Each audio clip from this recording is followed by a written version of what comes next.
예, 안녕하세요. 재단 모빈 피플 미래일트 연구원장 임영섭입니다. 저는 오늘 중대재해법과 건설업 안전보건 관리에 대해서 말씀을 드리도록 하겠습니다. 말씀드릴 순서는 중대재해처벌법의 배경 및 취지, 그리고 중대재해처벌법상 경영 책임자의 의무를 어떻게 정하는지를 알아보고 건설업의 특징을 짚어보도록 하겠습니다. 그리고 이들을 종합해서 취지와 건설업의 특징 등을 종합해서 건설업에서는 중대재해처벌법을 대비해서 어떻게 안전보건 관리를 해야 되는지 하는 거를 검토해 보도록 하겠습니다. 먼저 중대재해법의 배경 및 취지입니다. 원래 기업은 스스로 사고하고 행동할 수 없다고 해서 범죄 능력이 인정되지 않았었습니다. 그런데 산업화가 진행되면서 기업이 거대한 자본으로 또 거대한 자본을 갖추고 자본과 조직을 갖추고서 이제는 자기의 이익을 위해서 사고하고 행동하는 이런 능력을 갖추고 있다. 이런 인식의 변화가 있었습니다. 그래서 영국에서는 1944년부터 그러니까 판례법으로 어떤 기업도 처벌하는 이런 처벌이 이루어졌습니다. 그때 적용한 원리가 동일성의 원리인데, 그러니까 기업의 분신이라고 할 수 있는, 그러니까 의사결정을 좌우하는 어떤 고위 경영자의 책임은 곧바로 그 기업의 책임으로 볼 수 있다 하는 논리입니다.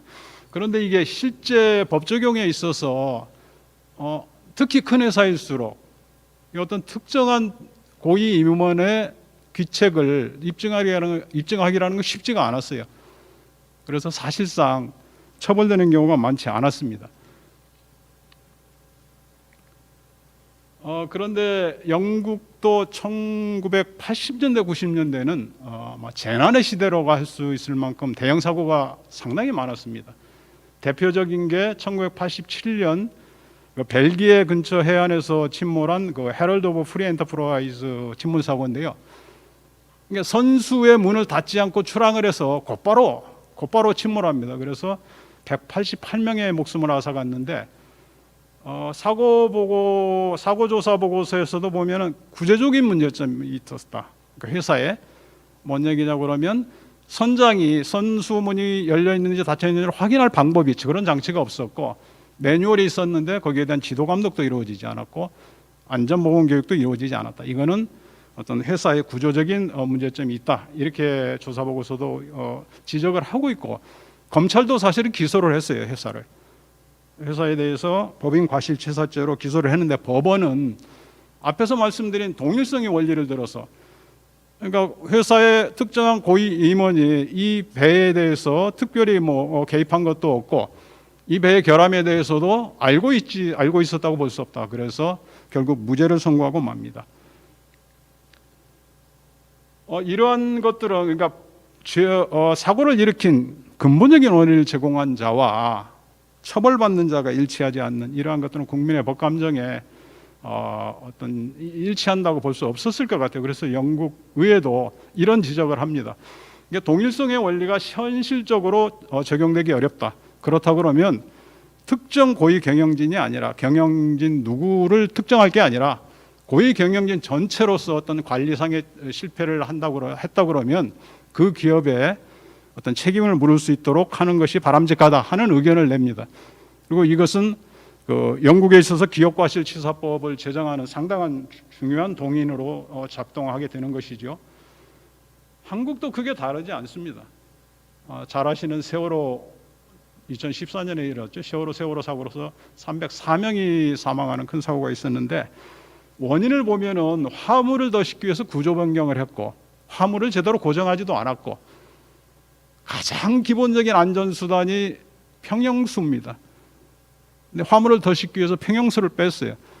근데 이것이 어떻게 일개 직원의 잘못으로 볼 수 있겠느냐. 이거는 회사의 어떤 경영자의 어떤 사고, 행동 이것의 잘못을 기인한 것이 아니냐 하는 건 누구나 예측할 수 있었는데 처벌된 결과를 보면 사실상 뭐 개인만 처벌됐고 청해진 해운은 기름 유출죄로 1,000만 원의 벌금에 처해집니다.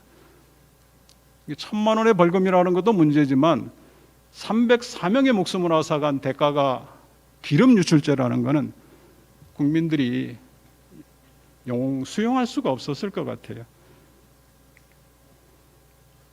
뭐 이런 국민의 법감정에 맞지 않아서 제가 울산지방법원에서 H중공업이 그러니까 산재 사고를 해서 다수의 사망자를 발생시켰습니다. 이걸 판결하는 지방법원의 판사가 판결문에 이런 첨언을 했어요. 상당히 특이한 경우입니다. 그러니까 개인인 다른 피고인들보다 근원적 구조적 시스템 문제를 노출한 H사의 잘못이 더 크다고 보고 그에 상응하는 벌금형을 선고하고자 하였으나 법이 허용하는 범위 내에서 주문과 같은 액수의 벌금밖에 선고하지 못함을 첨언한다.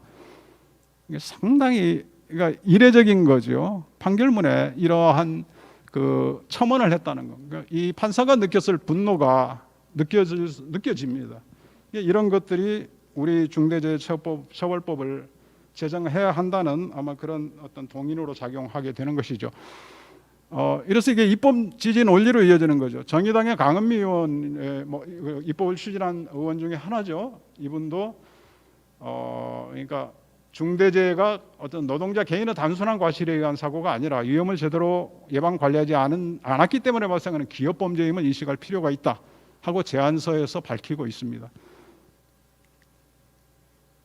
그래서 이러한 중대재해법의 취지를 종합해서 살펴보면 그러니까 무엇보다도 안전보건의 실패로 인한 중대재해를 일으킨 죄에 대한 진정한 범죄 창설이라는 이런 의미를 둘 수 있을 것 같아요. 그러니까 그동안에 검찰이나 법원이 산재 사고를 일으킨 죄에 대해서 교통사고 유발죄나 아니면 뭐 업무상 과실치사상죄와 같은 유형으로 보고 뭐 처벌하지 않거나 그러니까 대기업의 어떤 경영 책임자나 기업 자체를 아니면 경미한 처벌에 그친 이런 것들에서 어떤 범죄 인식이 바뀌어야 된다는 거예요. 도덕적으로 비난받을 만한 이런 진정한 범죄이다 하는 인식의 전환이 어떤 필요하다 이런 게 중요한 취지 중에 하나일 수 있을 것 같아요.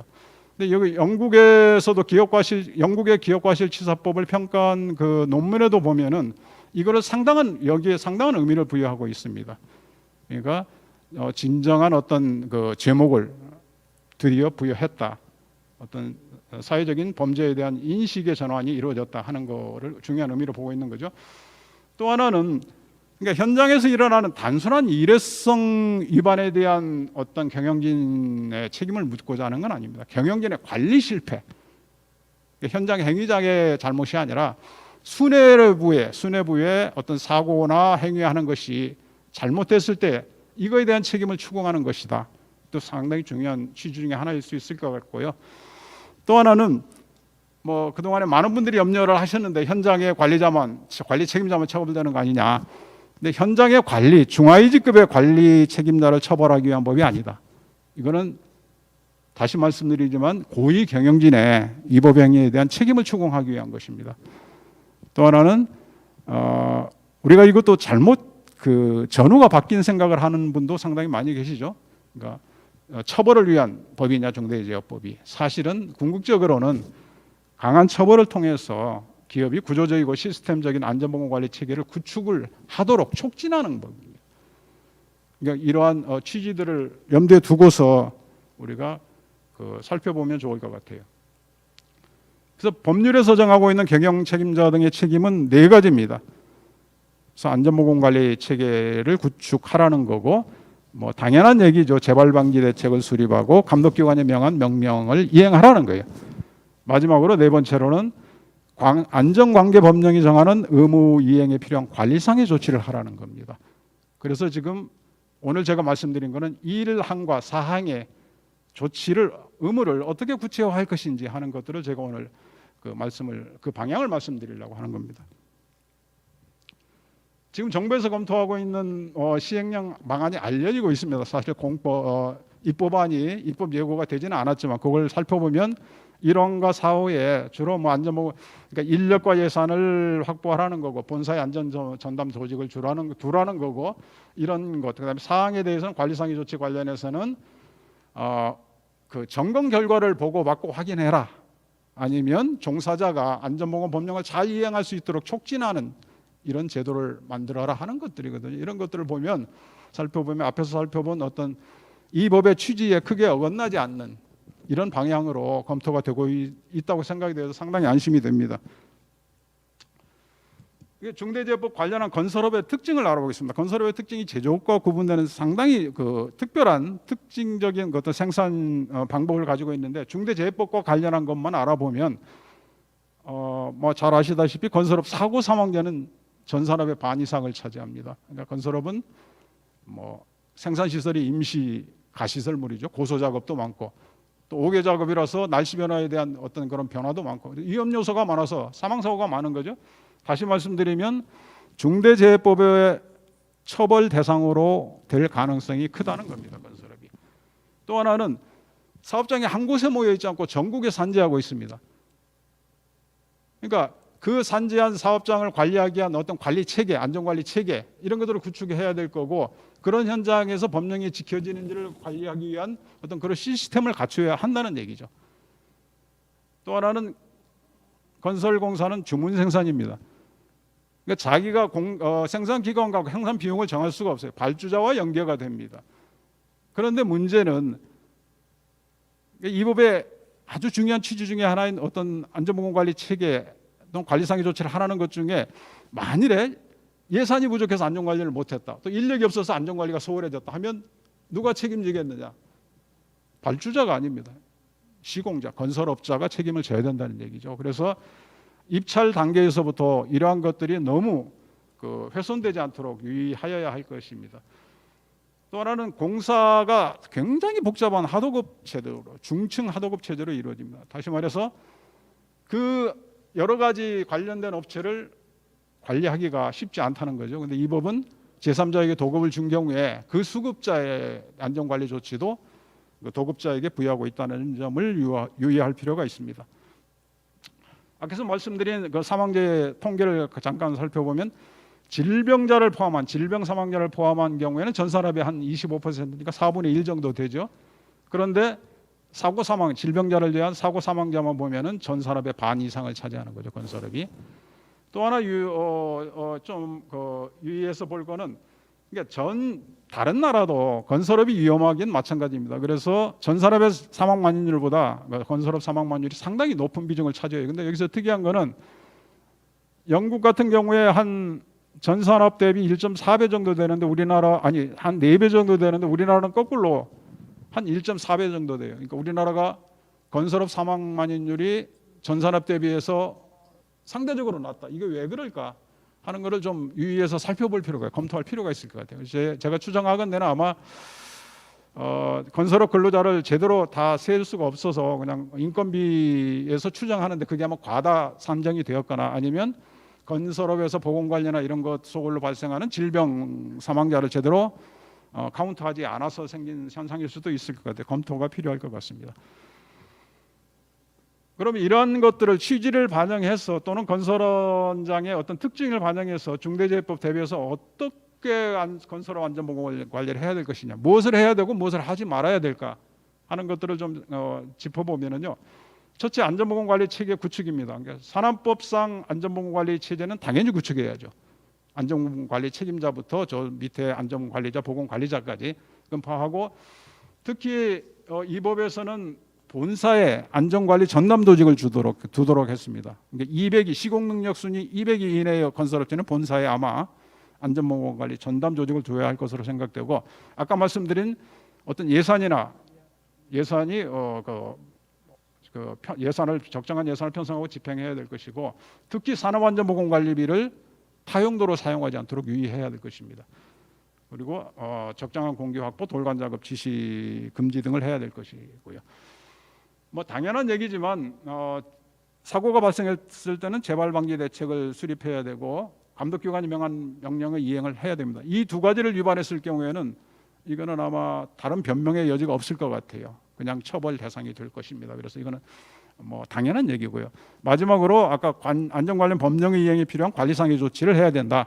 그래서 이거는 어떤 점검 결과를 보고받고 조치하거나 안전보건 이행, 보건 교육이 이행됐는지를 확인하고 하는 것 조치 등을 해야 되겠죠. 또 하나는 하도 급주었을 때 아까 역으로 발주자가 어떤 공사비나 공사 기간을 턱없이 낮게 선정하는 이런 행위를 이번에는 도급자로서 그런 행위를 하지 말아야 됩니다. 그래서 적정한 공사비와 공기를 보장해야 된다 하는 거죠.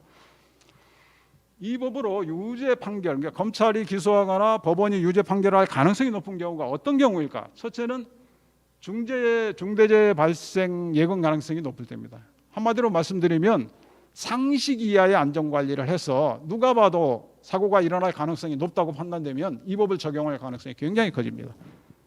그래서 어떤 재발한 경우, 제가 재발했다든지 정부의 개선 명령을 시정명령을 따르지 않았다든지 이건 누가 봐도 사고가 일어날 가능성이 많은 거죠. 또 하나는 외부에서 봤을 때 안전 전문가라든지 다른 어떤 그 노동자가 이건 위험하다고 지적을 했는데도 불구하고 조치를 안 해서 사고가 발생했을 때 이건 아마 빠져나가기 힘들 것 같아요. 아까 또 말씀드린 대로 안전관리 체계를 구축하지 않았거나 또 하나가 비계, 안전망 이런 것들은 정말 기본적인 안전 조치거든요. 이런 것조차 하지 않았을 때 이건 누가 봐도 상식 이하의 어떤 관리를 하고 있다고 볼 수 있기 때문에 아마 처벌을 면할 수 없을 것 같고요. 또 하나는 관행이 있었다고 여겨지면 곤란합니다. 그래서 이런 류의 재해가 계속 다른 현장에서 발생했다든지 아니면 과거에도 어떤 이런 위반 행위가 계속 있었다든지 전국 현장에서 유사하게 발생했다고 그러면 이거는 한 현장의 문제만은 아닐 것이다. 이거는 어떤 구조적인 문제일 것이다. 이렇게 판단할 수 있다는 거죠.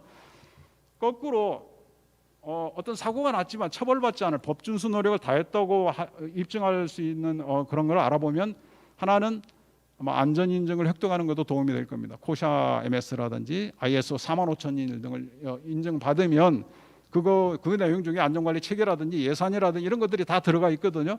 그러니까 상당히 법준수 노력을 다했다는 걸 입증할 수 있을 것 같고 또 하나는 컴플라이언스 프로그램을 운영하는 겁니다.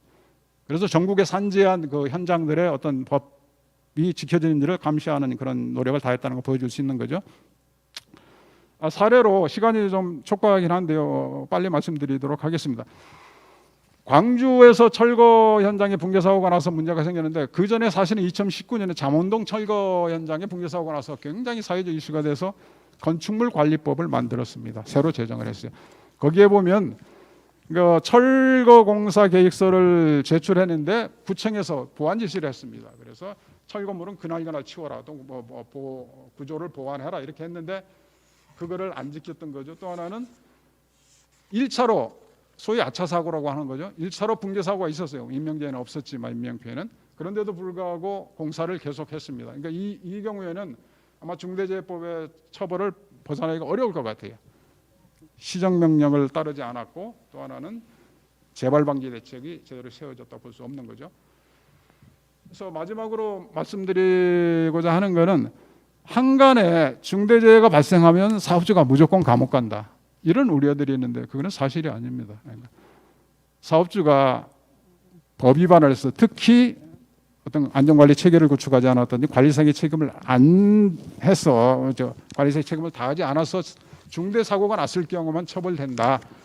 또 하나는 중대재해법이 산안법의 대체가 아니라 보완이라는 겁니다. 산안법에서 정하는 모든 현장에서 해야 할 일을 위반했을 경우에 처벌되는 게 아니고 특히 경영 책임자가 해야 될 특별한 것만을 정해서 그걸 위반했을 때 비로소 처벌이 가능하다 하는 것을 염두에 두시고 너무 우려할 필요도 없고 또 방심해서는 안 되겠죠. 그래서 이 법이 요구하는 원래 당초 취지인 안전보건관리 체계를 갖추고 관리상의 어떤 조치를 다 해나간다 그러면 우리 안전 수준도 향상되고 크게 염려할 그런 것도 없다고 이렇게 생각이 됩니다. 그래서 이상으로 제 발표를 마치겠습니다. 경청해 주셔서 대단히 고맙습니다.